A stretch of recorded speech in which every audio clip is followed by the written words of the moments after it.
किन्नर चुड़ैल। गोरखपुर नाम का एक गांव हुआ करता था। उस गांव में ज्यादा लोग नहीं रहते थे। उस गांव में एक गर्भवती विधवा औरत रहती थी।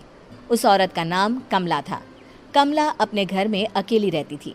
उसके पति की सारी जायदाद उसके नाम हो गई थी, पर सभी गांव वाले उस औरत को मनहूस औरत समझा करते थे और सभी उससे नफरत किया करते थे। एक बार कमला राशन की दुकान पर खाने का सामान खरीदने जाती है। भैया जी, जरा 1 किलो दाल चावल देना। अरे हाय हाय हाय हाय हाय हाय! अरे मनहूस औरत, मेरी दुकान में अपशुगन करवाने आ गई क्या? हैं? चल जा यहाँ से। मैं कुछ नहीं देने वाला हूँ तुझे। भाग भाग यहाँ से, चल जा, निकल। भैया जी, ऐसा मत कहिए। मैं गर्भवती हूँ, मुझे खाने की बहुत जरूरत है। मुझे खाना दे दीजिए। दुकानदार कमला को वहां से धक्के मारकर भगा देता है। तभी कमला रोते रोते उस गांव के किन्नरों के इलाके में आ जाती है।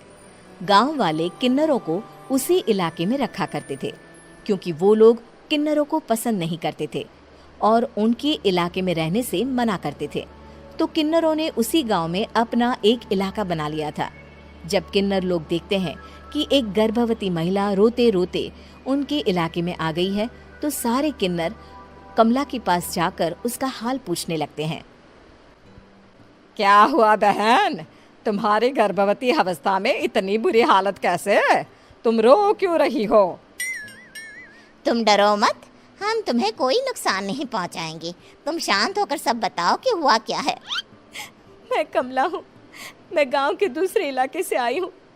2 महीने पहले ही मेरे पति की मौत हुई है। मुझे गांव के लोग मनहूस मानते हैं, क्योंकि मैं विधवा हूँ और गर्भवती भी।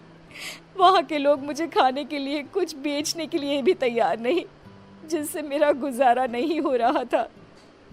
कोई बात नहीं कमला, हम तुम्हारा ख्याल रखेंगे। किन्नर लोग कमला को एक खाली घर में रहने के लिए जगह दे देते हैं और उसकी देखभाल भी करते हैं। कुछ ही महीने बाद कमला अपने बच्चे को जन्म देती है, पर अफसोस, कमला बच्चे को जन्म देते ही अपनी जान गंवा देती है। जब सब किन्नर बच्चे को देखते हैं तो बहुत खुश हो जाते हैं, क्योंकि वो बच्चा भी किन्नर ही था। कमला ने एक किन्नर बच्चे को जन्म दिया था। अब इस बच्चे की देखभाल कौन करेगा? हम तो इस बच्चे को गांव के दूसरे इलाके में भी नहीं भेज सकते। और तो क्या हुआ, इस बच्चे की माँ नहीं रही तो हम इसे पालेंगे। अब ये हमारे इलाके में रहेगा, हमारे साथ रहेगा। फिर वो किन्नर उस किन्नर बच्चे को गोद ले लेते हैं, उसका नामकरण कराते हैं। उस किन्नर बच्चे का नाम शक्ति रखा जाता है। देखते ही देखते शक्ति बड़ी होने लगती है। उसके रंग रूप बहुत सुंदर थे। वो बहुत सुंदर किन्नर दिखती है। एक दिन शक्ति एक किन्नर से पूछती है, माँ जी सुनिए ना, ये गांव के दूसरे इलाके में भी तो लोग रहते हैं, तो हम वहाँ क्यों नहीं जाते? हम उनसे अलग क्यों रहते हैं? शक्ति, क्योंकि वो लोग हमारे जैसे नहीं, वो लोग हमें पसंद नहीं करते, इसीलिए हम उनसे अलग रहते हैं। क्यों? वो हमें क्यों पसंद नहीं करते? मुझे एक बार उस इलाके में जाना है। मैं एक बार वहाँ जाकर घूम कर आऊं। शक्ति, खबरदार, जो तू उस इलाके में कभी भी गई तो अपनी जान नहीं गंवाना चाहती तो उस इलाके में कभी कदम भी नहीं रखेगी, समझी? इतना कहकर वो किन्नर वहाँ से चली जाती है। शक्ति उस किन्नर की बात सुनकर बहुत रोती है। माँ जी, ऐसा कैसे कह सकती हैं? उन्होंने इतनी सी बात के लिए मुझे इतना डांटा। अब तो मैं उस इलाके में जरूर जाऊंगी। फिर एक दिन शक्ति गांव के दूसरे इलाके में चुपके से जाती है। ये लोग तो हमारे जैसे ही इंसान हैं, तो ये हमसे नफरत क्यों करते हैं? जब शक्ति उस इलाके में पहुंचती है तो गांव के सारे आदमी उसके रूप से मोहित हो जाते हैं। वो लोग ये अंदाजा नहीं लगा पाते कि वो किन्नर है। शक्ति की सुंदरता देखकर सारे गांव वाले उसकी तारीफ करने लगते हैं। तभी गांव का चक्कर लगाने गांव के जमींदार का बेटा हर्ष वहां पहुंचता है। हर्ष भी दिखने में बहुत सुंदर होता है। जब हर्ष ने शक्ति को देखा तो वो भी उससे मोहित हो गया, और जब शक्ति की नजर हर्ष पर पड़ी तो वो हर्ष को देखकर मोहित हो गई। आपको पहले कभी इस गांव में देखा नहीं। इस गांव में आप नए हैं क्या? जी नहीं, वो मैं बस। तभी शक्ति बोलते बोलते रुक जाती है और मन में सोचने लगती है, अगर मैंने इनको बता दिया कि मैं दूसरे इलाके से आई हूँ तो वो समझ जाएंगे कि मैं किन्नर हूँ, इसलिए मुझे इनसे झूठ ही बोलना पड़ेगा। शक्ति हर्ष को कहती है, जी हाँ, मैं इस गांव में नई आई हूँ, यहाँ अकेली रहती हूँ। वैसे आप कौन है? आप भी इसी गांव में रहते हैं? जी हाँ, मैं इस गांव के जमींदार का बेटा हूँ। आपको किसी भी चीज की जरूरत पड़े तो आप मुझे बता देना, मुझे अच्छा लगेगा। ऐसे ही शक्ति और हर्ष एक दूसरे से रोज मिलने लगते। वो दोनों अपने प्यार का इजहार करने एक दूसरे से मिलने जाते हैं। तभी शक्ति का पीछा करते करते एक किन्नर वहां आ जाती है। शक्ति, शक्ति, मैं तुमसे बहुत प्यार करता हूँ। मैं तुमसे शादी करना चाहता हूँ। क्या तुम मुझसे शादी करोगी? हाँ हर्ष, मैं तुमसे शादी करूंगी, पर मैं तुमको अपने बारे में एक सच्चाई बताना चाहती हूँ जो मैंने तुमसे छुपा कर रखी है। तभी उनके बीच में ही वो किन्नर आ जाती है। शक्ति, तेरी हिम्मत कैसे हुई ऐसा करने की? वो किन्नर शक्ति को खींचकर गांव के जमींदार के पास ले जाती है। हर्ष भी वहां शक्ति को बचाने के लिए पहुंच जाता है। जमींदार शक्ति और हर्ष के प्यार के बारे में सुनकर गुस्से में आ जाता है और शक्ति को गांव के बाहर निकालने की सजा देता है। शक्ति ये बात सहन नहीं कर पाती और कुएं में कूदकर अपनी जान दे देती है। जमींदार हर्ष की शादी गांव की एक लड़की से करवा देता है, पर हर्ष इस शादी से खुश नहीं होता।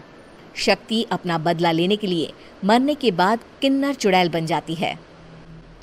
अब मैं इन गांव वालों को नहीं छोड़ूंगी, अब इनसे मैं अपने प्यार का बदला लूंगी। किन्नर चुड़ैल गांव वालों को परेशान करना शुरू कर देती है। एक बार वो रात को गांव के खेतों में पहुंच जाती है और वहां आग लगा देती है। सारी फसल जल के राख हो जाती है।